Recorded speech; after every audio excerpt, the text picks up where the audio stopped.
యాదగిరిగుట్టలోని సాధువెల్లి గ్రామంలో సైబర్ నేరాలపై అవగాహన కార్యక్రమం నిర్వహించారు. సైబర్ నేరాలు అనేవి mobile phone, computer, internet, social media మరియు ఆన్లైన్ బ్యాంకింగ్ ద్వారా జరిగే మోసాలు లేదా నేరాలు. OTP pin, CVV, UPI pin, పాస్వర్డ్లు ఎవరికి చెప్పకండి. తెలియని వ్యక్తులు పంపే లింకులను క్లిక్ చేయకండి. బ్యాంక్ అధికారులు అని చెప్పిన ఓటీపీ లేదా యూపీఐ పిన్ అడిగితే ఇవ్వకండి. అనుమానాస్పదమైన యాప్లను డౌన్లోడ్ చేయవద్దు. సోషల్ మీడియాలో వ్యక్తిగత సమాచారం, ఫోటోలు, బ్యాంకింగ్ వివరాలను జాగ్రత్తగా పంచుకోండి.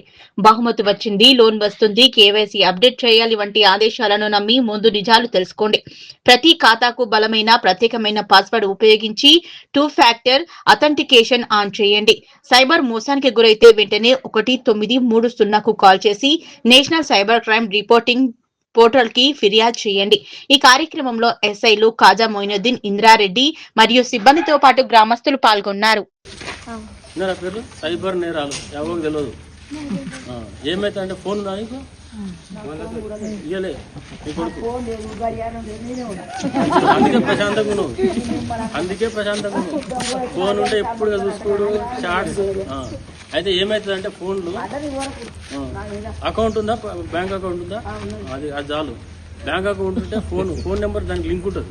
ఓకే, నీ కొడుకు అనుకో, నీ కోడలు అనుకో లింక్ ఉంటుంది. అయితే మీకు ఫోన్ వస్తుంది. ఏమని వస్తుంది? నీ అకౌంట్, నేను బ్యాంక్ మేనేజర్ని మాట్లాడుతున్నా, పెద్ద బ్రాంచ్ నుంచి మాట్లాడుతున్నట్టు, కోటి నుంచి మాట్లాడుతున్నా అంటాడు. అని మీ బ్యాంక్ అకౌంట్ క్లోజ్ అయిపోతుంది అని అంటాడు. మనం ఏమనుకుంటాం, నిజంగానే బ్యాంక్ మేనేజర్ మాట్లాడుతుంది, క్లోజ్ అయిపోతుంది ఏమో అనుకొని మరి ఏం చేయాలో సార్ అంటాం. అంటే ఏం లేదు, నీకు ఓటీపీ పంపిస్తా, ఓటీపీ చెప్పు, నీది రెన్యువల్ చేసేస్తా అంటాడు. మనం నిజమే అని నమ్ముతాం, మనకి ఓటీపీ చెప్తాం. ఏమవుతుంది, నీ అకౌంట్ ఉన్న పెన్షన్ పైసలన్నీ పోతాయి. సో అట్లా చెప్పొద్దు ఎవరు కూడా. ఏదన్నా మేము మా బ్యాంక్ మాకు తెలుసు, నా బ్యాంక్ ఉంది, నేను ఆడికి పోయి నేను రెన్యువల్ చేయించుకుంటాను చెప్పాలని మనకు మాత్రం చెప్పొద్దు నెంబర్. బయటికి వెళ్ళి వచ్చి ఓటీపీ ఎప్పుడు చెప్పకూడదు. తర్వాత ఇంకొక ఫోన్లు వస్తాయి, ఏమని నీ కొడుకును అరెస్ట్ చేస్తున్నామని అంటాడు.